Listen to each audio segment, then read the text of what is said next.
Oke, Assalamualaikum kepada Dr. Musdi dan pensyarah-pensyarah lain. Nama saya Muhammad Nur Fatullah bin Suhaili, nombor metrik 666691. Oke, hari ini saya membentangkan poster saya, iaitu kajian reka bentuk dan fungsi kerusi multifungsi untuk warga emas. Pertama sekali, latar belakang penyelidikan. Menurut artikel Nur Sakinah, kerusi boleh didapati dalam pelbagai saiz, kegunaan, dan boleh digunakan oleh semua golongan, iaitu golongan muda, warga emas, dan juga kanak-kanak. Perkara ini juga dapat dilihat melalui penghasilan kerusi Ottoman, kerusi multifungsi, kerusi malas, kerusi untuk bayi, dan kerusi rehat. Yang kedua, permasalahan kajian. Masalah yang dikenal pasti oleh penyelidik dalam kajian ini adalah apabila warga emas menghadapi sakit seperti sakit sendi, sakit kaki, dan mengganggu masalah mereka dalam melakukan aktiviti harian.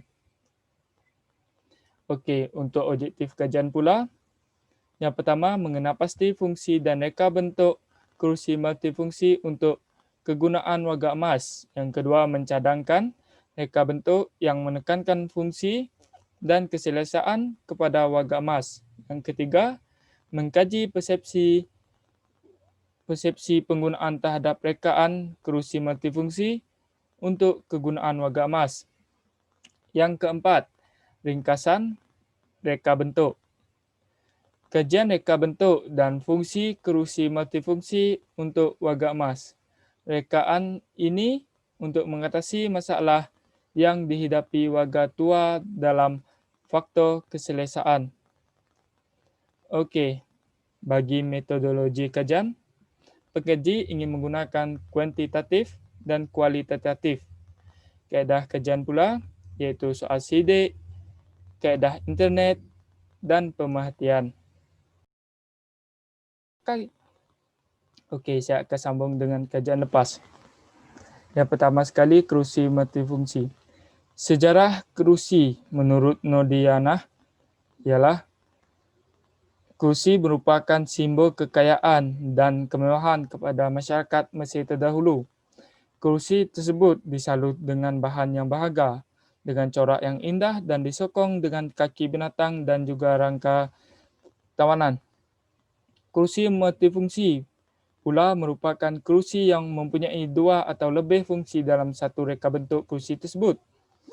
Okey, bagi kerusi roda, menurut Anon 2019, kerusi roda berdedikasi pertama yang diketahui dicipta pada 1595 dan dipanggil kerusi yang tidak sah, yang telah dibuat untuk Philip II of Spain oleh pencipta yang tidak diketahui. Bagi kerusi malas, menurut blog Shopper Malaysia, kerusi malas terdapat dalam pelbagai bentuk, saiz dan warna serta boleh digunakan di bahagian dalam rumah ataupun luar rumah. Kerusi ini juga terdapat dalam pelbagai jenis dan reka bentuk. Contohnya, kerusi malas zero gravity, iaitu kerusi yang boleh dilipat, bamboo swing lazy chair, dan premium race chair with cotton pad. Okey, bagi kerusi beserta tempat makan, kerusi ini sangat popular di kalangan bayi ataupun kanak-kanak. Menurut blogger Family We Love, kerusi tetap adalah paling asas dan mempunyai ketinggian tetap dan mempunyai dulang yang boleh ditanggalkan. Kerusi ini juga senang dibersih dan lebih murah. Kerusi ini juga mempunyai kelemahan yang tidak boleh menyesuaikan diri dengan kanak-kanak semasa mereka meningkat usia. Ini adalah satu contoh bagi kerusi bayi ataupun kanak-kanak, iaitu kerusi yang beserta tempat makan. Okey, yang kedua iaitu kajian bahan untuk penghasilan perabot. Menurut Pekarinen 1999, kayu merupakan bahan yang bersifat mesra alam. Beliau berpendapat kayu yang digunakan untuk penghasilan perabot mempunyai kualiti tersendiri untuk menjadi item perabot lebih menarik dan kelihatan eksklusif. Menurut Paraka Al-Hola 2008, keperluan dan kriteria untuk membeli perabot harus ditunjukkan kepada aspek lingkungan yang paling berpengaruh dan dapat melalui reka bentuk menghasilkan manfaat lingkungan yang paling besar. Bagi kajian reka bentuk, iaitu yang ketiga, menurut Wardono dan Susanto 2012, reka bentuk perlulah mengikut suasana keadaan dan memenuhi keperluan manusia. Reka bentuk yang baik bukan sahaja mementingkan faktor ergonomik tetapi perlu memastikan fungsi produk yang praktikal apabila digunakan. Okey. Menurut Hennington 2014, ketinggian tempat duduk untuk 10 orang kanak-kanak dengan cerebral palsy iaitu EP atau kanak-kanak tanpa kecacatan untuk menyelesaikan sit to stand dari bangku yang rendah dan tinggi.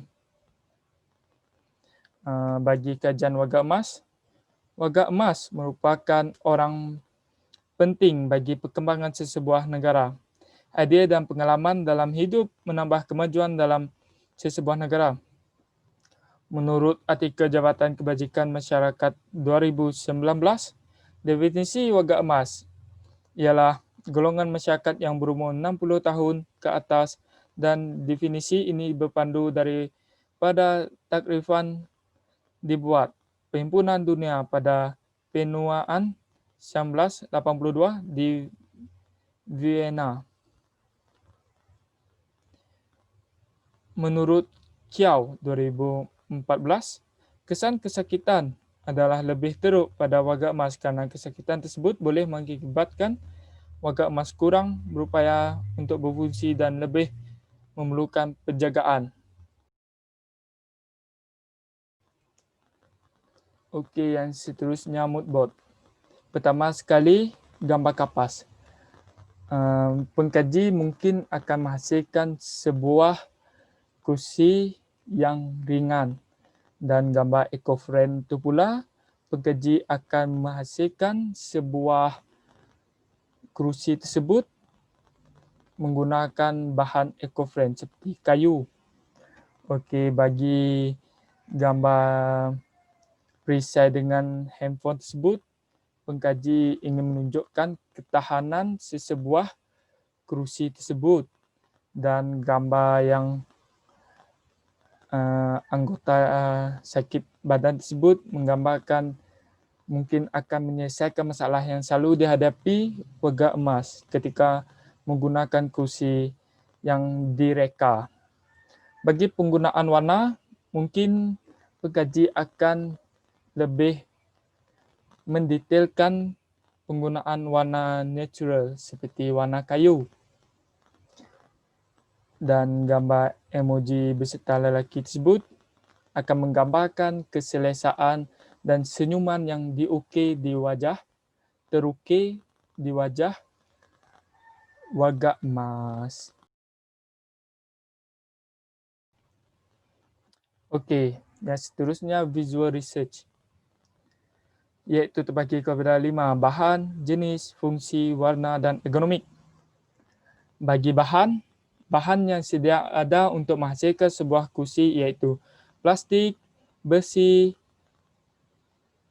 span, kayu dan kain.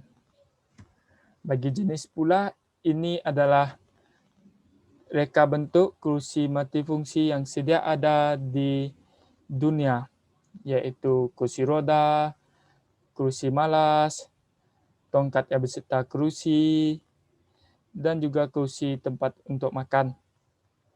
Bagi warna pula, pengkaji telah mengkaji dari segi warna kayu, warna kelabu mewakili warna besi, dan penggunaan warna panas dan warna sejuk bagi untuk tempat duduk tersebut, iaitu span yang dibaluti dengan kain.